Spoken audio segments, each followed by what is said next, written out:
Hi എല്ലാവർക്കും നമസ്കാരം. പുതിയൊരു വീഡിയോയിലേക്ക് സ്വാഗതം. നമ്മൾ ഇന്ന് റിവ്യൂ ചെയ്യാൻ പോകുന്നത് ഈ രണ്ട് ഐറ്റമാണ്, ഇലക്ട്രിക് സ്കൂട്ടറും ഇലക്ട്രിക് ബൈക്കുമാണ്. അപ്പോൾ ഈ ഒരു കമ്പനി വരുന്നത് TNR ഇലക്ട്രിക് സ്കൂട്ടേഴ്സ് ആണ്. ഏകദേശം ഇവർ തുടങ്ങിയിട്ട് ഇന്ത്യയിൽ 2014 മുതൽ ഇന്ത്യയിലുള്ള ബ്രാൻഡാണ്, ഇന്ത്യൻ ബ്രാൻഡ് തന്നെയാണ്.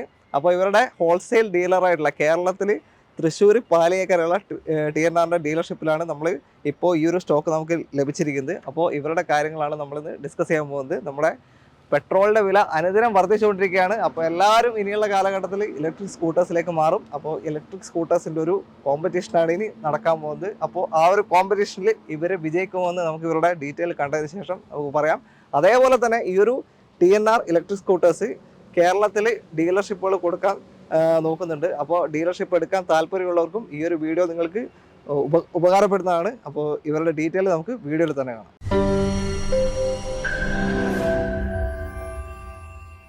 നമ്മളിപ്പോൾ TNRൻ്റെ ഷോറൂമിലേക്ക് ജസ്റ്റ് ഒന്ന് വന്നിരിക്കുകയാണ്. ലൊക്കേഷൻ ഞാൻ ഒരിക്കൽ കൂടെ പറയുകയാണ്. അതായത് തൃശ്ശൂർ എറണാകുളം ഹൈവേയിൽ പാലിയേക്കര ടോൾ പ്ലാസ എത്തുന്നതിന് മുന്നേ തൊട്ട് മുന്നേയുള്ള ഫ്ലൈ ഓവർ ഉണ്ട്. തൃശ്ശൂരിൽ നിന്ന് എറണാകുളത്തേക്ക് പോകുമ്പോൾ പാലിയേക്കര ടോൾ പ്ലാസ എത്തുന്നതിന് തൊട്ട് മുന്നേയുള്ള ഫ്ലൈ ഓവറിൻ്റെ സർവീസ് റോഡിലാണ് ഈ ഒരു ഷോറൂം വരുന്നത് TNRൻ്റെ. ഇവർക്ക് ഏകദേശം 14 മോഡൽസ് നിലവിലുണ്ട്, ഇലക്ട്രിക് സ്കൂട്ടേഴ്സും ബൈക്സുമായിട്ട്. ഇനി ഒന്ന് 15ാമതൊരു മോഡൽ കൂടെ ഈ അടുത്ത് തന്നെ ലോഞ്ചിങ് ചെയ്യുന്നുണ്ട്. അപ്പോൾ അതിൻ്റെ ഡീറ്റെയിൽ ഒക്കെ നമുക്ക് പിന്നെ കാണാം. അപ്പോൾ ഇവിടെ ഏകദേശം ഇപ്പോൾ 14 മോഡൽസ് ലഭ്യമായിട്ട് ജസ്റ്റ് നിങ്ങൾക്ക് അതിൻ്റെ മോഡൽസ് ഒന്ന് കാണിച്ചു തരാം. നമ്മൾ തുടക്കത്തിൽ പറഞ്ഞ പോലെ തന്നെ ഒരു സ്കൂട്ടറും ഒരു ബൈക്കുമാണ് ഇത് റിവ്യൂ ചെയ്യുന്നത്. അപ്പോൾ നമ്മൾ ആദ്യം ചെയ്യാൻ പോകുന്നത് ഈ ജെറ്റർ പ്രോ എന്ന TNRൻ്റെ ഏറ്റവും ലേറ്റസ്റ്റ് മോഡലാണ്, ഇലക്ട്രിക് സ്കൂട്ടറാണ്. നമ്മൾ ഇലക്ട്രിക് സ്കൂട്ടറിലേക്ക് വരുമ്പോൾ ആദ്യം നമ്മൾ ആലോചിക്കുക ഇതിൻ്റെ മൈലേജ് ആണ്. കാരണം പെട്രോൾ വില റോക്കറ്റ് വില പോലെ പോവുകയാണ്. അപ്പോൾ ഇലക്ട്രിക് സ്കൂട്ടറിലേക്ക് വരുമ്പോൾ ആദ്യം മൈലേജ് നമ്മൾ കണക്കാക്കണമെങ്കിൽ ഒരു ഫുൾ ചാർജിൽ ഏകദേശം 90 കിലോമീറ്റർ ഈ വണ്ടി ഓടുന്നുണ്ട്. ഒരു ഫുൾ ചാർജ് ഏകദേശം 2 യൂണിറ്റ് കറണ്ടേ എടുക്കുന്നുള്ളൂ. അതായത് ഏകദേശം ഒരു 10-12 രൂപയുടെ ചിലവേ വരുന്നുള്ളൂ. ഒരു 12 രൂപയ്ക്ക് നിങ്ങൾക്ക് 90 കിലോമീറ്റർ കൂളായിട്ട് ഓടിക്കാം. ഈ ഒരു 75 വോൾട്ട് ബാറ്ററിയിലാണ് നിലവിൽ നിങ്ങൾക്ക് ഇത് ഓടിക്കാൻ പറ്റുന്നത്. ബാറ്ററി നിങ്ങൾക്ക് കസ്റ്റമൈസേഷൻ ചെയ്യാൻ പറ്റും. അത് നിങ്ങളുടെ ആവശ്യമനുസരിച്ചിട്ട് അവർ കമ്പനിയിൽ നിന്ന് ചെയ്തു തരുന്നതാണ്. നമ്മൾ മൊത്തത്തിൽ ഇതിൻ്റെ ഡിസൈനിലേക്കൊന്ന് നോക്കുകയാണെങ്കിൽ ഓവറോൾ നമുക്കൊരു വെസ്പയുടെ ഫീല് വരുന്നുണ്ടെങ്കിലും ചെറിയ ചെറിയ മാറ്റങ്ങളൊക്കെ കൊടുത്തിട്ടുണ്ട്. എക്സ്റ്റേണൽ ഹെഡ്ലൈറ്റ് കാര്യങ്ങളൊക്കെ വരുന്നുണ്ട്. മൊത്തം ലൈറ്റ്സ് വരുന്നത് LED ആണ്. അതേപോലെ തന്നെ ബോഡി പാർട്ടുകൾ എല്ലാ ബോഡി പാർട്ടും ഫൈബറിലാണ് നിർമ്മിച്ചിട്ടുള്ളത്. കാരണം എന്താ വെച്ചാൽ നമുക്ക് ബോഡി പാർട്ട് ഫൈബറിൽ നിർമ്മിക്കാൻ അതിൻ്റെ മൈലേജ് എന്ന് പറയുന്നത് വെയിറ്റ് കുറയുമ്പോൾ എന്തായാലും മൈലേജ് കൂടും. ആ ഒരു സിമ്പിൾ തിയറി ഉപയോഗിച്ചിട്ട് എല്ലാ പാർട്സും ഫൈബറിലാണ് ഇവർ നിർമ്മിച്ചിട്ടുള്ളത്. നമ്മളിപ്പോൾ ബോഡി പാർട്ടിൻ്റെ കാര്യം പറഞ്ഞു, മൊത്തം ഫൈബറാണ്. അപ്പോൾ ഈ വണ്ടിയുടെ ടോട്ടൽ വെയിറ്റ് വരുന്നത്, അതായത് വിത്തൗട്ട് ബാറ്ററിയിൽ 60 കിലോ വരും. നിലവിൽ ഇതിലുള്ള ബാറ്ററിയുടെ വെയിറ്റ് വെച്ചിട്ട് ഏകദേശം 85 കിലോയോളം ടോട്ടൽ ഈ വണ്ടിക്ക് വെയിറ്റ് വരുന്നുണ്ട്. അതേപോലെ തന്നെ നോർമലി നമ്മൾ കാണുന്ന പോലെ തന്നെ സ്റ്റോറേജ് കാര്യങ്ങളൊക്കെ കൊടുത്തിട്ടുണ്ട്. ഇവിടെ ഒരു സ്റ്റോറേജ് ഉണ്ട്. സെയിം നമുക്ക് സീറ്റിൻ്റെ ഉള്ളിലായിട്ട് ഇവിടെ നമുക്ക് സ്റ്റോറേജ് ലഭിക്കുന്നുണ്ട്, നമ്മുടെ ഹെൽമെറ്റ് കാര്യങ്ങളൊക്കെ വെക്കാനുള്ള. ഇതിനകത്താണ് നമ്മുടെ ബാറ്ററി വരുന്നത്. ബാറ്ററി എന്ന് വെച്ചാൽ റിമൂവബിൾ ആണ്. നമുക്ക് നമ്മുടെ ആവശ്യം അനുസരിച്ച്, അതായത് ഇതിന് പിക്കപ്പ് കൂടാനൊക്കെ നമ്മുടെ ആവശ്യം അനുസരിച്ചിട്ട് അത് കസ്റ്റമൈസ് ചെയ്യാവുന്നതാണ് ബാറ്ററി. അതും ഇവർ കമ്പനിയിൽ നിന്ന് ചെയ്തു തരുന്നത്. അതേപോലെ തന്നെ ഇവിടെ നോർമലി നമ്മുടെ ഇലക്ട്രിക് സ്കൂട്ടറിൽ കാണുന്ന പോലെ തന്നെ ഒരു ഫ്യൂസ് ഇവിടെ കൊടുത്തിട്ടുണ്ട്. ഓരോ വാഹനത്തിൻ്റെയും ഹൃദയം, നമ്മുടെ പഴയ വാഹനങ്ങളുടെ എൻജിൻ എന്ന് പറയുന്ന പോലെ പുതിയ ഇലക്ട്രിക് വാഹനങ്ങളുടെ ഹൃദയമാണ് മോട്ടോർ. അത് ടയർ മൗണ്ടഡ് മോട്ടറാണ്, ഹബ് മോട്ടറാണ്. പുറകിലെ ടയറിൽ തന്നെയാണ് ഘടിപ്പിച്ചിട്ടുള്ളത്. ഏകദേശം 250 വാട്ട്സ് റേറ്റഡ് പവറും അതേപോലെ തന്നെ പീക്ക് പവർ 1000 വാട്ട്സും ലഭിക്കുന്നൊരു മോട്ടറാണിത്. അതേപോലെ തന്നെ 12 ഇഞ്ച് വീലിലാണ് ഘടിപ്പിച്ചിട്ടുള്ളത്. ട്യൂബ്ലെസ് ടയേഴ്സാണ് ഇതിൻ്റെ പ്രത്യേകത. മെയിനായിട്ട് നമ്മൾ ഈ ഇലക്ട്രിക് വാഹനങ്ങളൊക്കെ പഞ്ചറായി കഴിയുമ്പോൾ അത് റിപ്പയർ ചെയ്യാൻ പറ്റില്ല എന്നൊക്കെ നമ്മൾ പൊതുവെ പരാതി കേൾക്കാറുണ്ട്. അപ്പോൾ ഈ ഒരു ട്യൂബ്ലെസ് ടയറിൻ്റെ പ്രത്യേകത പറയുകയാണെങ്കിൽ നമുക്ക് ഊരാതെ തന്നെ പഞ്ചർ അടയ്ക്കാൻ കഴിയും. അതൊരു പ്രത്യേകത തന്നെയാണ്. പുറകിൽ നമ്മൾ വീൽ മൗണ്ടഡ് മോട്ടർ ആണെങ്കിലും ഫ്രണ്ടിൽ അലോയ് വീൽസാണ് കൊടുത്തിട്ടുള്ളത്. അതേപോലെ തന്നെ ഡിസ്ക് ബ്രേക്കാണ്, ഫ്രണ്ടും ബ്രേക്കും ഡിസ്ക് ബ്രേക്കാണ് പ്രൊവൈഡ് ചെയ്തിട്ടുള്ളത്. നോർമലി നമ്മൾ ഇലക്ട്രിക് സ്കൂട്ടേഴ്സിൽ കാണാറുള്ളത് 48 വോൾട്ട് അല്ലെങ്കിൽ 60 വോൾട്ടിൻ്റെ ബാറ്ററി ഒക്കെയാണ്. അപ്പോൾ ഇതിൽ 72 വോൾട്ടാണ് കൊടുത്തിരിക്കുന്നത്. അതുകൊണ്ട് തന്നെ ഇതിൻ്റെ പിക്കപ്പ് കുറച്ച് കൂടുതലായിരിക്കും. ലോഡ് നമ്മൾ പെട്ടെന്ന് വലിക്കും. അതേപോലെ തന്നെ 220 കിലോ വരെ ലോഡ് താങ്ങാൻ പറ്റുന്നൊരു വാഹനമാണിത്. അത്യാവശ്യം ഒരു 2 പേർക്കൊക്കെ നല്ല അടിപൊളിയായിട്ട് തന്നെ ലോഡ് വലിച്ചുകൊണ്ട് പോകാൻ പറ്റും. ഇലക്ട്രിക് വാഹനങ്ങളിൽ നമ്മൾ മെയിനായിട്ട് നോക്കാറുള്ളത് ഇതിൻ്റെ മോട്ടറിൻ്റെ വാറണ്ടി, അതേപോലെ തന്നെ ഇതിന് കംപ്ലൈൻറ്റ് വന്നാൽ റീപ്ലേസ് ചെയ്യേണ്ട പണം, ഇതൊക്കെയാണ് നമ്മൾ മെയിനായിട്ട് ചിന്തിക്കാറുള്ളത്. കാരണം നമുക്കിപ്പോൾ അത്രത്തോളം ഒരു സുലഭമായിട്ട് ഇലക്ട്രിക് വാഹനങ്ങൾ ഇറങ്ങി തുടങ്ങിയിട്ടില്ല. കാരണം ബാറ്ററിയുടെ ഇങ്ങനത്തെ മെയിൻ്റനൻസ് കോസ്റ്റൊക്കെ നമ്മൾ ആലോചിക്കുന്നതുകൊണ്ടാണ് പലരും ഇങ്ങനെ ഒരു സാധ്യതയിലേക്ക് പോകാൻ നിൽക്കാത്തത്. അപ്പോൾ നമ്മൾ നോർമലി നമ്മളൊരു പെട്രോൾ ബൈക്ക് നമ്മളൊരു ആവറേജ് ഒരു 50 കിലോമീറ്റർ ഡെയിലി ഓടുന്ന ആളാണെങ്കിൽ നിങ്ങൾ ജസ്റ്റ് ഒന്ന് കാൽക്കുലേറ്റ് ചെയ്താൽ മതി. 50 കിലോമീറ്റർ ഓടണമെങ്കിൽ നോർമൽ ഒരു ആവറേജ് മൈലേജ് ഒരു 50 കൂട്ടിയാൽ തന്നെ 1 ലിറ്റർ എണ്ണ 50 കിട്ടത്തില്ല, എന്നാലും ഒരു 1 ലിറ്റർ എണ്ണ കൂട്ടിക്കോ. 1 ലിറ്റർ എണ്ണ നമ്മൾ ഡെയിലി അടിക്കാനിരിക്കുക. 1 ലിറ്റർ എണ്ണയ്ക്ക് തന്നെ 105 രൂപയായി. 100 രൂപ വെച്ചിട്ട് നിങ്ങളൊരു 25 ദിവസത്തേക്ക് കൂട്ടിയാൽ അത് തന്നെ 2500 രൂപയാവും. അത് നമ്മളൊരു 12 മാസം കൂട്ടിയാൽ എത്രയായി? വേണ്ട ഒരു 10 മാസം കൂട്ടിക്കോ, 25,000 മുകളിലായോ? അപ്പോൾ 25,000 മുകളിൽ നമ്മൾ ഏവറേജ് ഓടുന്ന ഒരാൾക്ക്, ഡെയിലി 50 കിലോമീറ്റർ ആടുന്ന ഒരാൾക്ക് 25,000 മുകളിൽ തന്നെ പെട്രോളിൻ്റെ പൈസ തന്നെ വരുന്നുണ്ട്. അപ്പോൾ ഇതിൻ്റെ ബാറ്ററിയിലേക്ക് നോക്കുകയാണെങ്കിൽ ഏകദേശം ഒരു 3 വർഷം വരെ വാറണ്ടി കൊടുക്കുന്നുണ്ട്. ഇനി നിങ്ങൾ 3 വർഷം കഴിഞ്ഞിട്ട് നിങ്ങൾക്കത് മാറേണ്ട ഒരു കണ്ടീഷൻ വന്നാൽ തന്നെ നമ്മൾ നോർമലി ഒരു ബൈക്ക് ഓടിക്കുന്ന റേറ്റ് വെച്ച് കാൽക്കുലേറ്റ് ചെയ്യുമ്പോൾ ഏകദേശം അതിനേക്കാൾ കുറവ് തന്നെ ഈ ഒരു ബാറ്ററിക്ക് ചിലവ് വരുന്നുള്ളൂ. ഏകദേശം 30,000 പ്ലസ് ടാക്സ് ആണ് വരുന്നത്. അതായത് 35,000 രൂപ ആ ഒരു റേഞ്ചിൽ ടാക്സ് വരുന്നുണ്ട്. 5% അങ്ങനെയാണ് ടാക്സ് വരുന്നത് ഏകദേശം. ആ ഒരു കോസ്റ്റേ നമുക്ക് ടാക്സ് ആയിട്ട് വരുന്നുള്ളൂ. അപ്പോൾ എങ്ങനെ നോക്കുകയാണെങ്കിലും പെട്രോൾ വണ്ടികളെക്കാട്ടും ലാഭമായിട്ട് തന്നെയാണ് തോന്നുന്നത്. ഇതിൻ്റെ ബാറ്ററി ഒഴികെയുള്ള ബാക്കി മോട്ടോർ ആയാലും ബാക്കി ഇലക്ട്രോണിക് കൺട്രോൾ യൂണിറ്റുകളായാലും അതിനൊക്കെ തന്നെ 1 വർഷമാണ് വാറണ്ടി വരുന്നത്. നോർമലി ഇതിൻ്റെ മോട്ടറിന് കാര്യമായ കംപ്ലൈൻറ്റ് ഇതുവരെ എവിടെ റിപ്പോർട്ട് ചെയ്തിട്ടില്ല. ഏകദേശം ചെറിയൊരു സെൻസർ കംപ്ലൈൻ്റ് ഒക്കെ വന്നിട്ടുള്ളൂ. അത് ഒരു 1000 രൂപ കോസ്റ്റിലൊക്കെ നമുക്ക് ചെയ്യാൻ പറ്റുന്ന കംപ്ലൈൻ്റ് ആണ്. ഇതുവരെയോ രജിസ്റ്റർ ചെയ്തിട്ടുള്ളതെന്നാണ് ഇവർ പറയുന്നത്. അപ്പോൾ കാര്യപ്പെട്ട പണികളൊന്നും വരാനില്ല. പിന്നെ എല്ലാവർക്കും ഡൗട്ട് വരുന്നൊരു കാര്യമാണ്, നമ്മൾ ഇലക്ട്രിക് സ്കൂട്ടേഴ്സിൽ വെള്ളത്തിലൂടെ ഓടിക്കാൻ പറ്റുമെന്ന്. നമ്മൾ അത്യാവശ്യം ഒരു വെള്ളക്കെട്ടൊക്കെ ഉണ്ടെങ്കിൽ ഏകദേശം ഈ ടയർ മുങ്ങുന്ന രീതിയിൽ, അതായത് ഈ ഒരു പോർഷന് മുകളിലോട്ടാണ് ഇതിൻ്റെ ഇലക്ട്രോണിക്സ് പാർട്സ് കാര്യങ്ങളൊക്കെ തന്നെ വരുന്നത്. അപ്പോൾ അത്യാവശ്യം ടയർ മുങ്ങുന്ന രീതിയിലും നമുക്ക് വണ്ടി ഓടിച്ച് പോകാം. വേറെ മോട്ടറിന് ഒന്നും കംപ്ലൈൻറ്റ് വരുന്നില്ല. കാരണം ഇത് IP6 വാട്ടർ പ്രൂഫ് മോട്ടറാണ്. അപ്പോൾ വേറെ വെള്ളത്തിൽ ഓടിക്കുന്നതുകൊണ്ട് ഒരു പ്രശ്നവും നിങ്ങൾക്കില്ല. നമ്മളിപ്പോൾ സസ്പെൻഷനിലേക്ക് വരികയാണെങ്കിൽ ഫ്രണ്ട് ഹൈഡ്രോളിക് സസ്പെൻഷനാണ് കൊടുത്തിട്ടുള്ളത്. അതേപോലെ തന്നെ ബാക്കിലാണെങ്കിൽ റിയർ സൈഡാണെങ്കിൽ ഡ്യുവൽ സ്പ്രിംഗ് സസ്പെൻഷനാണ് കൊടുത്തിട്ടുള്ളത്. ഇപ്പോൾ ഇറങ്ങുന്ന ഇലക്ട്രിക് സ്കൂട്ടേഴ്സിൽ അത്യാവശ്യം ഒരു കാറിന് വേണ്ട എല്ലാ ഫീച്ചേഴ്സും ഉണ്ട് കീൻ്റെ മുകളിൽ തന്നെ. അതായത് 4 സ്വിച്ചസ് ആണ് ഇത് കൊടുത്തിട്ടുള്ളത്. ഒന്ന് ഇതിനൊക്കെ ഡയറക്റ്റ് നമ്മുടെ ഇത് ഡബിൾ ടാപ്പ് ചെയ്ത് കഴിഞ്ഞാൽ വണ്ടി ഓണായി, കംപ്ലീറ്റ് വണ്ടി ഓണായി കഴിഞ്ഞു. പിന്നെ അതിൻ്റെ മുകളിലായിട്ട് ഈ ഒരു സ്വിച്ച് കാണുന്നത്, ഈ ഒരു ബെല്ലിൻ്റെ സ്വിച്ച് കാണുന്നത് ഫൈൻഡ് മൈ വെഹിക്കിൾ എന്നുള്ളൊരു ഓപ്ഷനാണ്. അതായത് നമ്മുടെ ഫ്രണ്ട്സോ ആരെങ്കിലും നമ്മുടെ വണ്ടി എടുത്ത് കൊണ്ടുപോയി വേറെ എവിടെയെങ്കിലും സ്ഥലത്ത് പാർക്ക് ചെയ്ത് നിന്നിരിക്കുക, അവർക്ക് പോകേണ്ട ഒരു സ്ഥലത്ത് അവർ പാർക്ക് ചെയ്ത് വെച്ചിട്ട് പോയി നിന്നിരിക്കുക. നമ്മുടെ അടുത്ത് സെപ്പറേറ്റ് ഒരു കീ ഉണ്ടെങ്കിൽ നമ്മളിത് പോയി കഴിഞ്ഞ് നമ്മൾ ഈ ഒരു സ്വിച്ച് ഞെക്കിക്കഴിഞ്ഞാൽ അലാറം അടിയും. അലാറം അടിഞ്ഞാൽ നമുക്ക് പെട്ടെന്ന് ഐഡൻറ്റിഫൈ ചെയ്യാൻ പറ്റും നമ്മുടെ വണ്ടി എവിടെയുള്ളത്. അത് ഓഫ് ചെയ്യണമെങ്കിൽ ഈ ഒരു അൺലോക്ക് സ്വിച്ച് ഉണ്ട്. അത് ഏത് നമ്മൾ ഫംഗ്ഷൻ കൊടുത്തു കഴിഞ്ഞാൽ ഈ ഒരു അൺലോക്ക് സ്വിച്ച് ഓഫ് ചെയ്ത് കഴിഞ്ഞാൽ കംപ്ലീറ്റ് വണ്ടി ഓഫ് ആവുന്നതാണ് ഫംഗ്ഷൻ. അതേപോലെ തന്നെ ഇത് ലോക്കാണ്, ഇത് സേഫ്റ്റി കൂടെയാണ്. കാരണം ലോക്ക് ചെയ്ത് കഴിഞ്ഞാൽ നമ്മുടെ വണ്ടി ആരെങ്കിലും തള്ളാനൊക്കെ ശ്രമിച്ചു കഴിഞ്ഞാൽ ഇങ്ങനെ ബീപ്പ് അലാറം വന്നുകൊണ്ടിരിക്കും. അതും അൺലോക്ക് ചെയ്യണമെങ്കിൽ ഈ ഒരു ബട്ടണേ ഉള്ളൂ. ബാക്കി ക്ലസ്റ്റർ യൂണിറ്റ് ഒക്കെ നമുക്ക് ഇവിടെ നിന്ന് കാണാം. നമ്മളിത് ഹാൻഡിൽ ബാറിലേക്ക് വന്നു കഴിഞ്ഞാൽ ഒരു മീറ്റർ കൺസോൾ കാണാം. നോർമലി നമ്മളെ ഇൻഡിക്കേറ്റർ സ്വിച്ച് ഉണ്ട്, headlight, high low beam headlight, horn, അതേപോലെ തന്നെ ഹസാർഡ്. പിന്നെ ഈ ഒരു സ്വിച്ച് എന്ന് പറയുന്നത് നമ്മുടെ വണ്ടി ഒരു കയറ്റം കയറിക്കൊണ്ടിരിക്കുകയാണ്. നമ്മൾ ഇപ്പോൾ 2 പേരെ വെച്ചൊരു കയറ്റം കയറിക്കൊണ്ടിരിക്കുകയാണ്. അപ്പോൾ ലോഡ് വലിക്കുന്നില്ല എന്ന് നിങ്ങൾക്ക് തോന്നുന്നുണ്ടെങ്കിൽ ജസ്റ്റ് ഈ ഒരു സ്വിച്ച് ഫസ്റ്റിൽ നിന്ന് സെക്കൻഡിലേക്ക് ഇങ്ങോട്ട് തട്ടി കൊടുത്താൽ കുറച്ചുകൂടെ പവർ ബാറ്ററിയിൽ നിന്ന് വലിച്ച് പെട്ടെന്ന് ലോഡ് എടുക്കാൻ സഹായിക്കുന്നതാണ് വണ്ടിയിൽ ഈ ഒരു സ്വിച്ച്. ഇത് നോർമലി ഹെഡ്ലൈറ്റ് ഓൺ ഓഫ്. അതേപോലെ തന്നെ ഈ ഒരു സ്വിച്ച് ആണോ പാർക്കിംഗ് എന്ന് പറഞ്ഞു കഴിഞ്ഞാൽ നമ്മൾ വണ്ടി ഓൺ ചെയ്തതിന് ശേഷം ഒരു സേഫ്റ്റി മെഷറാണ് പാർക്കിംഗ് എന്ന് പറയുന്നത്. കാരണം എന്ന് വെച്ചാൽ നമ്മളെ കുട്ടികളൊക്കെ ഉണ്ടെങ്കിൽ നോർമലി ഇപ്പോൾ ഓൺ ചെയ്ത് കഴിഞ്ഞാൽ മീറ്റർ കൺസോളിൽ പാർക്കിംഗ് നമ്മൾ കാണിക്കുന്നുണ്ട്. ഇപ്പോൾ നമ്മളിത് കൊടുത്തു കഴിഞ്ഞാലും ആക്സലറേഷൻ കൊടുത്തു കഴിഞ്ഞാലും വണ്ടി നീങ്ങത്തില്ല. കാരണം ഇലക്ട്രിക് വണ്ടിയാണ്, സ്റ്റാർട്ടിങ് സൗണ്ടേ ഉണ്ടാവില്ല. പെട്ടെന്ന് ഓർമ്മിക്കാതെ നമ്മളൊക്കെ നോർമലി നമ്മുടെ ഫ്രണ്ട്സൊക്കെ പിടിച്ച് തിരിക്കും പോലെ തിരിച്ചു കഴിഞ്ഞാൽ വണ്ടി കൂടും. അപ്പോൾ ആ ഒരു സേഫ്റ്റി ഫീച്ചേഴ്സിന് വേണ്ടിയാണ് ഈ ഒരു പാർക്കിംഗ് ഓപ്ഷൻ കൊടുത്തിട്ടുള്ളത്. അത് നമുക്ക് ചേഞ്ച് ചെയ്യാൻ ജസ്റ്റ് ആ ബട്ടൺ ഒന്ന് പ്രസ് ചെയ്ത് കഴിഞ്ഞാൽ നേരെ നമ്മൾ റെഡി ആയിട്ട് ഇത് മീറ്റർ കൺസോളിൽ കാണാൻ പറ്റും. നമുക്ക് റെഡി എന്ന് പറഞ്ഞിട്ട് കാണുന്നുണ്ട്. ഇപ്പം നമ്മൾ ആക്സലറേഷൻ കൊടുത്തു കഴിഞ്ഞാൽ വണ്ടി മൂവ് ആവുന്നതാണ്. മീറ്റർ കൺസോളിൽ നമ്മൾ നോർമലി കാണുന്ന പോലെ തന്നെ ബാറ്ററിയുടെ അളവ് ഇവിടെ രേഖപ്പെടുത്തിയിട്ടുണ്ട്, എത്രത്തോളം ബാറ്ററി ഉണ്ട് എന്നുള്ള കാര്യങ്ങളൊക്കെ ഉണ്ട്. അതേപോലെ തന്നെ ഏത് സ്പീഡിലാണ് നമ്മൾ പോകുന്നത്, റെഗുലേറ്റർ നമ്മൾ നോർമലി പഴയ വണ്ടികൾക്ക് ഗിയർ സിസ്റ്റം പറയുന്ന പോലെ തന്നെ 1 2 3 4 എന്നുള്ള ഗിയർ സിസ്റ്റം, ഏത് ഗിയറിലാണ് നമ്മൾ പോകുന്നത് എന്നുള്ള അതും ഇവിടെ മെൻഷൻ ചെയ്യുന്നുണ്ട്.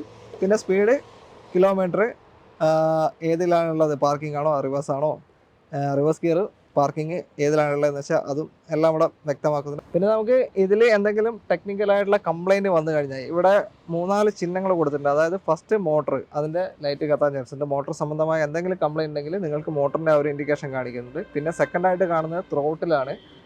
ത്രോട്ടിൽ സംബന്ധിക്കുന്ന എന്തെങ്കിലും പ്രശ്നങ്ങളുണ്ടെങ്കിൽ അതിൻ്റെ ഇൻഡിക്കേഷൻ കാണിക്കും. അതേപോലെ തന്നെ third electronic control unit, ECU എന്ന് പറയും. പിന്നെ നോർമലി സ്പീഡോമീറ്ററിൻ്റെ കേബിളോ അങ്ങനെ അതിനെ സംബന്ധിക്കുന്ന പ്രശ്നങ്ങളോ വന്നിട്ടുണ്ടെങ്കിൽ അതിൻ്റെയും ലൈറ്റ് അവിടെ ഇൻഡിക്കേറ്റ് ചെയ്യുന്നതാണ്. പിന്നെ പാർക്കിംഗ് ഇത്രയാണ് ഇപ്പോൾ മീറ്റർ കൺസോളിൽ കൊടുത്തിട്ടുള്ളത്. നമ്മൾ ഹാൻഡിൽ ബാറിൽ നിന്ന് താഴോട്ടേക്ക് വന്നു കഴിഞ്ഞാൽ നമ്മൾ നേരത്തെ പറഞ്ഞിട്ടുണ്ടായിരുന്ന സ്റ്റോറേജ് ഉണ്ട്. അതേപോലെ തന്നെ ഒരു ഹുക്ക് കൊടുത്തിട്ടുണ്ട്. എന്തെങ്കിലും സാധനമൊക്കെ നമുക്ക് ജസ്റ്റ് ഹോൾഡ് ചെയ്ത് വെക്കാൻ വേണ്ടി ഒരു ഹുക്ക് അവിടെ പ്രൊവൈഡ് ചെയ്തിട്ടുണ്ട്. ഈ സൈഡിലായിട്ട് നിങ്ങൾക്കൊരു USB പോർട്ട് കാണാം. 12 വോൾട്ട് USB പോർട്ടാണ്. പക്ഷേങ്കിൽ അത് നമുക്ക് നോർമലി റണ്ണിങ് കണ്ടീഷനിൽ ഒരു മൊബൈൽ ചാർജ് ചെയ്യണമെങ്കിൽ ഇവിടെ ഹോൾഡ് ചെയ്യാനുള്ള ഒരു സെറ്റപ്പ് ഒന്നും അവർ കൊടുത്തിട്ടില്ല. അതൊരു മൈനസ് ആയിട്ട് തോന്നുന്നുണ്ട്. ഇത് ഓപ്പൺ ചെയ്ത് ഇതിൽ വെക്കേണ്ടി വരും. നമ്മുടെ റണ്ണിങ്ങിൽ ഇത് എത്രത്തോളം ഇങ്ങനെ ഓപ്പൺ ചെയ്ത് വെക്കാൻ പറ്റും നമുക്ക് പറയാൻ പറ്റില്ല. ഏകദേശം 1120 മില്ലിമീറ്റർ ആണ് ഇതിൻ്റെ ഹൈറ്റ് വരുന്നത്. ആ ഒരു ഹൈറ്റ് നമുക്ക് ഫീൽ ചെയ്യുന്നുണ്ട്. ഓടിക്കുമ്പോൾ തന്നെ ചിലപ്പോൾ ആ ഒരു റൈഡിങ് കംഫർട്ട് ഫീൽ ചെയ്യും. അതേപോലെ തന്നെ ടോട്ടൽ ലെങ്ത് വരുന്നത് 1810 മില്ലിമീറ്റർ ആണ്. അതാണ് ഇതിൻ്റെ ഒരു സൈസ് എന്ന് പറയുന്നത്. നമുക്കൊന്ന് കീടാതൊന്ന് ഓടിച്ചു നോക്കാം അല്ലേ. സംഭവം ഓണായി കഴിഞ്ഞു. ഈ ഞാൻ പോക്കറ്റിലിടാൻ പോവാണ്. പാർക്കിംഗ് ലൈറ്റ് കത്തിയിട്ടുണ്ട്. നമ്മൾ പാർക്കിംഗ് മാറ്റി, ഇപ്പോൾ റെഡി. നമ്മുടെ ലൈറ്റ് കത്തിയിരിക്കുകയാണ്. നല്ല പുള്ളിങ് ഉണ്ട് കേട്ടോ. സ്റ്റാർട്ടിങ് എടുക്കുന്നത് നല്ല പുള്ളിങ്ങിലാണ് വരുന്നത്. ഓക്കെ, നമുക്ക് ജസ്റ്റ് ഒരു റൗണ്ട് അടിച്ച് നോക്കാം എങ്ങനെയുണ്ട് എന്ന്. മൊത്തത്തിൽ നല്ല പുള്ളിങ് വരുന്നുണ്ട്. അപ്പോൾ ഹെൽമെറ്റ് വെക്കാതെ വണ്ടി ഓടിക്കാൻ പാടില്ല. ഞാനിപ്പോൾ ജസ്റ്റ് ഈ ഒരു ഗ്രൗണ്ടിൻ്റെ ഉള്ളിൽ നിന്ന് മാത്രം ഓടിക്കുകയാണ്. വേറെ റോഡിലേക്ക് ഒന്നും പോകുന്നില്ല, വേറെ വാഹനങ്ങളൊന്നും തന്നെ ഇല്ല. അതുകൊണ്ട് ജസ്റ്റ് ഇവിടെ നിന്ന് ഓടിച്ചു നോക്കുകയാണ്. ഹെൽമെറ്റ് വെക്കാതെ ഒരു കാരണവശാലും നിങ്ങൾ വാഹനങ്ങൾ ഓടിക്കരുത്. ഇലക്ട്രിക് വണ്ടികളിൽ തന്നെ കുറഞ്ഞ വണ്ടികൾക്ക് ഹെൽമെറ്റ് വെക്കാതെ ഓടിക്കുകയാണെന്നുള്ള നിയമമൊക്കെ ഉണ്ട്. പക്ഷേങ്കിൽ ഹെൽമെറ്റ് എന്ന് പറയുന്നത് നമ്മുടെ സേഫ്റ്റിക്കാണ്, അല്ലാതെ നിയമത്തെ പേടിച്ചുകൊണ്ട് മാത്രം വെക്കുന്നൊരു സാധനമല്ല. അപ്പോൾ ഹെൽമെറ്റ് വെക്കാതെ നിങ്ങൾ ഓടിക്കാതിരിക്കുക. നമ്മളിപ്പോൾ ഫസ്റ്റിലാണ് പോകുന്നത്. അത്യാവശ്യം നല്ല പവർ എടുക്കുന്നുണ്ട് കേട്ടോ വണ്ടി. സെക്കൻഡിലായി കഴിഞ്ഞു.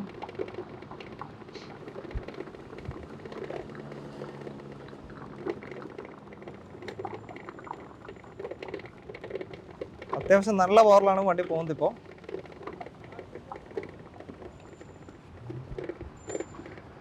TNR ജെറ്റർ പ്രോൻ്റെ ഡീറ്റെയിൽ നമ്മൾ കണ്ടു കഴിഞ്ഞു. അപ്പോൾ ഇനി ഇതിൻ്റെ വിലയായിരിക്കും നിങ്ങൾ അറിയാൻ ആഗ്രഹിക്കുന്നത്. 1,07,000 രൂപയാണ് ഈ ഒരു വണ്ടിക്ക് വില വരുന്നത്. നമുക്ക് വെറും ഒരു യൂണിറ്റിൽ, അതായത് ഫുൾ ചാർജ് ആവാൻ ഏകദേശം 2 യൂണിറ്റ് കറണ്ടാണ് ഫുൾ ചാർജ് ആവാൻ എടുക്കുന്നത്. ഏകദേശം 90 കിലോമീറ്ററോളം ഫുൾ ചാർജിൽ റണ്ണാവുന്നുണ്ട്. 90 കിലോമീറ്റർ എന്ന് പറയുമ്പോൾ 2 യൂണിറ്റ് ഏകദേശം 12 രൂപ ചിലവിൽ നമുക്ക് 90 കിലോമീറ്റർ മൈലേജ് കിട്ടുന്നൊരു വണ്ടിയാണ്. 1,07,000 രൂപയ്ക്ക് നിങ്ങൾക്ക് സ്വന്തമാക്കാൻ സാധിക്കും. ജെറ്റർ പ്രോ എന്ന് മാറി നമ്മൾ TNRൻ്റെ ഈ ബൈക്കിലേക്ക് വന്നിരിക്കുകയാണ്. ഈ ബൈക്കിൻ്റെ മൊത്തത്തിൽ ലുക്ക് പറയുകയാണെങ്കിൽ നമ്മളെ പഴയ യമഹ ക്രക്സിൽ അതിനെ അനുസ്മരിപ്പിക്കുന്ന ഒരു ലുക്കിലാണ് ഈ ബൈക്ക് ഇവർ ഡിസൈൻ ചെയ്തിട്ടുള്ളത്. അപ്പോൾ ഇവൻ്റെ ഡീറ്റെയിലും കൂടി നമുക്ക് എങ്ങനെയാണെന്ന് കണ്ടു നോക്കാം അല്ലേ. ഈ ബൈക്കിൻ്റെ ഡിസൈനിനെ പറ്റി ഒന്നും കാര്യമായിട്ട് പറയാനില്ല. നമുക്ക് കാണുമ്പോൾ തന്നെ മനസ്സിലാണ്ട് ഏകദേശം ഒരു ക്രക്സ് അല്ലെങ്കിൽ ബോക്സറിൻ്റെ ഒക്കെ ടൈപ്പിലാണ് ഇതിൻ്റെ ഒരു ഷേപ്പ് വന്നിരിക്കുന്നത്. പിന്നെ നോർമലി കൊടുക്കുന്ന എല്ലാ ഫീച്ചേഴ്സും അതേപോലെ തന്നെയാണ് കൊടുത്തിട്ടുള്ളത്. ഒരു റൗണ്ട് ഹെഡ്ലൈറ്റ് കാര്യങ്ങളൊക്കെ എല്ലാം LED ഹെഡ്ലൈറ്റും ബ്രേക്ക് ലൈറ്റും ഒക്കെയാണ്, എല്ലാം LED ആണ് വരുന്നത്. പിന്നെ ഇതിൻ്റെ സൈഡിലേക്ക് നോക്കുകയാണെങ്കിൽ ഇതാ നമ്മുടെ നോർമൽ എൻജിൻ വരുന്ന സ്ഥാനത്ത് ഇതിൽ ഇപ്പോൾ ഒരു ബാറ്ററി കൊടുത്തിട്ടുണ്ട്. 72 വോൾട്ട് ബാറ്ററിയാണ് ഇത്. അഡീഷണൽ ആയിട്ടൊരു ബാറ്ററി കൊടുക്കാനുള്ള ഒരു സ്പേസ് അവിടെ വെച്ചേക്കാണ്. അതേപോലെ തന്നെ നമ്മുടെ ഫ്യൂൽ ടാങ്കിൻ്റെ സ്ഥാനത്ത് വരുന്നത് ചാർജിങ് പോർട്ടാണിത്. ജസ്റ്റ് ലോങ് പ്രസ് ചെയ്ത് കഴിഞ്ഞാൽ ഇത് ചാർജിങ് പോർട്ടാണ്. അതേപോലെ തന്നെ ഇതിൻ്റെ കൺട്രോൾ യൂണിറ്റ് കാര്യങ്ങളൊക്കെ ഇതിനകത്താണ് വരുന്നത്. നോർമലി സീറ്റ് എന്ന് പറയുമ്പോൾ കുറച്ചൊരു ഹൈറ്റ് നമുക്ക് ഫീൽ ചെയ്യുന്നുണ്ട്. നമ്മൾ നോർമലി ഒരു ബൈക്കിലിരിക്കുന്നതിനേക്കാളും ഹൈറ്റ് ഫീൽ ചെയ്യുന്നുണ്ട്. അതേപോലെ തന്നെ ഫുട് റെസ്റ്റ് നമ്മൾ കാല് വെച്ച് കഴിയുമ്പോൾ, ഇരുന്നിട്ട് കാല് വെച്ച് കഴിയുമ്പോൾ കാല് കുറച്ച് താഴ്ന്നു നിൽക്കുന്ന പോലെ ഉണ്ടാവും. നോർമലി നമ്മളൊരു തൈ സപ്പോർട്ട് ഇങ്ങനെ പൊങ്ങി നിൽക്കാറാണ്. അപ്പോൾ ഇത് കുറച്ച് താഴ്ന്നു നിൽക്കുന്നൊരു ഫീലാണ് നമുക്ക് ഞാനിപ്പോൾ കയറി നോക്കിയപ്പോൾ തോന്നിയത്. നമ്മൾ നേരത്തെ പറഞ്ഞ പോലെ തന്നെ മോട്ടർ പുറകിലത്തെ ടയറിൽ മൗണ്ടഡ് ആണ്. മോട്ടർ മൗണ്ട് ചെയ്ത് കൊടുത്തിരിക്കുകയാണ്. സെയിം IP6 വാട്ടർ പ്രൂഫ് മോട്ടറാണ്. അപ്പോൾ വെള്ളത്തിലൂടെ ഓടിക്കുന്നതുകൊണ്ട് വേറെ ഒരു കുഴപ്പങ്ങളൊന്നും വരാനില്ല. അതേപോലെ തന്നെ ക്രാഷ് കാർഡ് കാര്യങ്ങളൊക്കെ തന്നെ കൊടുത്തിട്ടുണ്ട്. പിന്നെ ഇതാ മീറ്റർ കൺസോള്, ചെറിയൊരു മീറ്റർ കൺസോളാണ്. അതിൽ തന്നെ നേരത്തെ കണ്ട പോലെ തന്നെ എല്ലാ ഡീറ്റെയിലും ഉണ്ട്. സ്പീഡ് കാര്യങ്ങൾ, ഗിയർ എത്രയിലാണുള്ളത് ഒക്കെ കൊടുത്തിട്ടുണ്ട്. ഹാൻഡിൽ ബാറിലേക്ക് വരികയാണെങ്കിൽ headlight, high beam, low beam, indicators, horn, പാർക്കിങ്ങിന് നമ്മൾ നേരത്തെ പറഞ്ഞ സ്വിച്ച് ഉണ്ട്, പാർക്കിംഗ് സ്വിച്ച്. പാർക്കിങ്ങിൽ ഇട്ട് കഴിഞ്ഞാൽ വണ്ടി മൂവ് ആവില്ല. ഒരു സേഫ്റ്റി ഫീച്ചേഴ്സ് കൂടിയാണ്. അതേപോലെ തന്നെ ഹസാർഡ് ലൈറ്റ്, 4 ഇൻഡിക്കേറ്റേഴ്സ് ഒരുമിച്ച് വർക്ക് ചെയ്യും. Headlight on of. ഇത് ഗിയർ ചേഞ്ചിങ് ആണ്. ഗിയർ ചേഞ്ചിങ് 1 2 3 ഗിയറിലേക്ക് നമുക്ക് ചേഞ്ച് ചെയ്യാൻ പറ്റും. നോർമലി ആക്സിലേറ്റർ കാര്യങ്ങളൊക്കെ ഉണ്ട്. നമ്മളെ വീലിലേക്ക് വരികയാണെങ്കിൽ 17 ഇഞ്ച് വീലാണ് കൊടുത്തിട്ടുള്ളത്. അതിൽ തന്നെ ഫ്രണ്ട് ഡിസ്ക് ബ്രേക്കാണ്, പുറകിലും ഡിസ്ക് ബ്രേക്കാണ്. സസ്പെൻഷൻ നോക്കുകയാണെങ്കിൽ front hydraulic, back normally coil spring സസ്പെൻഷനാണ് വരുന്നത്. ഇനി ഇതിൻ്റെ എഞ്ചിൻ ഹൃദയഭാഗം മോട്ടറിലേക്ക് വരികയാണെങ്കിൽ 3000 വാട്ട്സ് ആണ് മോട്ടറിൻ്റെ പവർ വരുന്നത്. ഇത് നമ്മൾ നേരത്തെ പറഞ്ഞ പോലെ തന്നെ ഇവർ 1 ഇയർ വാറണ്ടി മോട്ടറിനും ECU കൺട്രോൾ യൂണിറ്റിനും ഒക്കെ തന്നെ 1 ഇയർ വാറണ്ടി കൊടുക്കുന്നുണ്ട്. ഇതിൻ്റെ ബാറ്ററിക്ക് 3 വർഷം വരെ വാറണ്ടി പ്രൊവൈഡ് ചെയ്യുന്നുണ്ട്. അപ്പോൾ ലിഥിയം അയൺ ബാറ്ററി തന്നെയാണ് യൂസ് ചെയ്തിട്ടുള്ളത്. 72 വോൾട്ട്. നമുക്ക് ഇതും ആവശ്യത്തിനനുസരിച്ച് കസ്റ്റമൈസ് ചെയ്യാൻ പറ്റും. അഡീഷണൽ ആയിട്ടൊരു ബാറ്ററി കൂടെ കൊടുക്കാനുള്ള ഓപ്ഷൻ നമ്മൾ ഓൾറെഡി പറഞ്ഞിട്ടുണ്ടായിരുന്നു. ഇത് ഏകദേശം ഫുൾ ചാർജിൽ 100 കിലോമീറ്റർ വരെ കിട്ടാൻ സാധ്യതയുണ്ട്. കാരണം കമ്പനി അവകാശപ്പെടുന്നത് 120 കിലോമീറ്റർ ആണ്. ഒരു ഏവറേജ് 100 കിലോമീറ്റർ വരെ നമുക്കൊരു ഫുൾ ചാർജിന് വേണ്ട സമയം 4 മണിക്കൂറാണ്. ഏകദേശം 2 യൂണിറ്റ് കറണ്ട് തന്നെയാണ് ഇതിനും വേണ്ടി വരുന്നത്. 3000 വാട്ട്സ് മോട്ടോർ പവർ വരുന്ന ഇതിൻ്റെ മാക്സിമം സ്പീഡ് എന്ന് പറയുന്നത് 85 കിലോമീറ്ററാണ് കമ്പനി അവകാശപ്പെടുന്നത്. നമ്മൾ ഓടിച്ചു നോക്കിയിട്ട് ഏകദേശം 80 കിലോമീറ്റർ വരെ സ്പീഡ് കിട്ടുന്നത്. അത് ഏകദേശം ബാറ്ററീൻ്റെ ചാർജ് ഒരു പകുതിയിലൊക്കെ താഴ്ന്നു കഴിഞ്ഞാൽ ഒരു 70-75 റേഞ്ചിലേക്കൊക്കെ ചുരുങ്ങാൻ സാധ്യതയുണ്ട്. ഇതിലിപ്പോൾ ടോട്ടൽ ലോഡിംഗ് കപ്പാസിറ്റി വരുന്നത് 250 കിലോ വരെയാണ്. അപ്പോൾ 2 പേര് യാത്ര ചെയ്യണമെന്നുള്ള സുഖമായിട്ട് ലോഡ് വലിച്ച് പോകാൻ പറ്റും. അങ്ങനത്തെ ഒരു പേടി നിങ്ങൾക്ക് വേണ്ട. 250 കിലോ വരെ ലോഡിംഗ് കപ്പാസിറ്റി ഉണ്ട്. ഇതിൻ്റെ ടോട്ടൽ വെയിറ്റ് വരുന്നത് ഏകദേശം ഒരു 116 കിലോ ആണ്. നമ്മുടെ ഹോണ്ട ഷൈൻ അല്ലെങ്കിൽ ഡിസ്കവർ ആ ഒരു റേഞ്ച് വണ്ടികളുടെയൊക്കെ വെയിറ്റ് തന്നെ ഈ ഒരു വണ്ടിക്ക് വരുന്നുണ്ട്. നമ്മൾ നേരത്തെ കണ്ട ജെറ്റർ പ്രോൻ്റെ അതേ കീ തന്നെയാണ് ഇതിനും വരുന്നത്. അതേ ഓപ്ഷൻ തന്നെയാണ്. ഇത് ഇഗ്നിഷൻ്റെയാണ്. ഡബിൾ ടാപ്പ് ചെയ്യുന്ന വണ്ടി ഓണായി കഴിഞ്ഞു നമുക്ക് കീ ഇടാതെ തന്നെ വണ്ടി ഓടിച്ചു കൊണ്ടുപോകാൻ പറ്റും. നേരത്തെ പറഞ്ഞ അതേ ഫീച്ചേഴ്സാണ് ഈ ഒരു കീയിലും വരുന്നത്. വണ്ടി ലോക്ക് ചെയ്യാനുള്ള ഓപ്ഷൻ ഉണ്ട്, അലാറം ഉണ്ട്. അടിച്ചാൽ ഫുൾ അൺലോക്ക് ആയി കഴിഞ്ഞു വണ്ടി. ഓക്കെ, ഫുൾ ഓഫ് ആയി കഴിഞ്ഞു. അപ്പോൾ നമുക്ക് ജസ്റ്റ് ഒന്ന് ഓടിച്ച് നോക്കിയിട്ട് ഇവിടുന്ന് തന്നെ ഓടിക്കുകയാണ്. അപ്പോൾ ഹെൽമെറ്റ് ഞാൻ നേരത്തെ പറഞ്ഞ പോലെ തന്നെ നിങ്ങൾ സൂക്ഷിക്കുക. പുറത്ത് ഓടിക്കുമ്പോൾ ഹെൽമെറ്റ് വെക്കാതെ വാഹനം ഓടിക്കാൻ പാടില്ല. നമ്മൾ ഈ ഗ്രൗണ്ടിൽ തന്നെ ജസ്റ്റ് ഒന്ന് ഓടിച്ച് നോക്കാൻ പോകണിപ്പോൾ. ഞാനിപ്പോൾ ഫസ്റ്റിലും സെക്കൻഡിലും തേർഡിലോട്ട് ജസ്റ്റ് ഒന്ന് ഇനീഷ്യലി ഒന്ന് കൊടുത്ത് നോക്കി എങ്ങനെയുണ്ട് ആക്സലറേഷൻ. അപ്പോൾ പുള്ളിങ് കൂടുതൽ കിട്ടുന്നത് തേർഡിലാണ്. കാരണം എന്ന് വെച്ചാൽ ബാറ്ററി കൂടുതൽ പവർ വലിക്കാൻ ചാൻസ് ഉണ്ട് തേർഡിൽ. അതുകൊണ്ടാണ് ഒരു പുള്ളിങ് കൂടുതൽ നമുക്ക് തേർഡിലാണ് തോന്നുന്നത്. നമ്മൾ നോർമലി പെട്രോൾ വണ്ടികളിലൊക്കെ നമ്മൾ പെട്ടെന്നൊരു പവർ പുള്ളിങ് വേണമെന്നുണ്ടെങ്കിൽ നമ്മൾ ഗിയർ ഡൗൺ ചെയ്തിട്ടാണ് കൊണ്ടുപോകാറ്. പക്ഷേ ഇതിൽ സ്റ്റാർട്ടിങ്ങിൽ നമുക്ക് കിട്ടുന്നത് തേർഡിലൊക്കെയാണ് കൂടുതൽ പുള്ളിങ് വരുന്നത്. അപ്പോൾ നമ്മൾ ഫസ്റ്റിലിട്ട് തന്നെ ഒന്ന് എടുത്തു നോക്കാം എങ്ങനെയുണ്ടെന്ന്. ഞാൻ ജസ്റ്റ് ഫസ്റ്റിൽ ഇങ്ങനെ ഓടിക്കുകയാണ്. സെക്കൻഡിലേക്ക് ഗിയർ ചേഞ്ച് ചെയ്തു. ഗിയറിൻ്റെ സ്വിച്ച് പ്രസ് ചെയ്ത് തന്നെ സെക്കൻഡിലേക്ക് ചേഞ്ച് ചെയ്തു. ഇപ്പോൾ കാല് വെക്കുന്നത് തന്നെ നമുക്കൊരു നോർമൽ ഇരിക്കാൻ നല്ലൊരു കംഫർട്ടുണ്ട്. സെക്കൻഡ് നമ്മൾ തേർഡ് ചേഞ്ച് ചെയ്യാൻ പോവാണ്. തേർഡിലേക്ക് മാറി.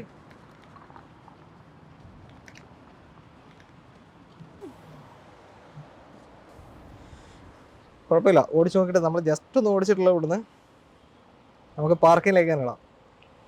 അതിന് എക്സലേഷൻ കൊടുത്താൽ പോവില്ല. ഓഫ് ചെയ്തു.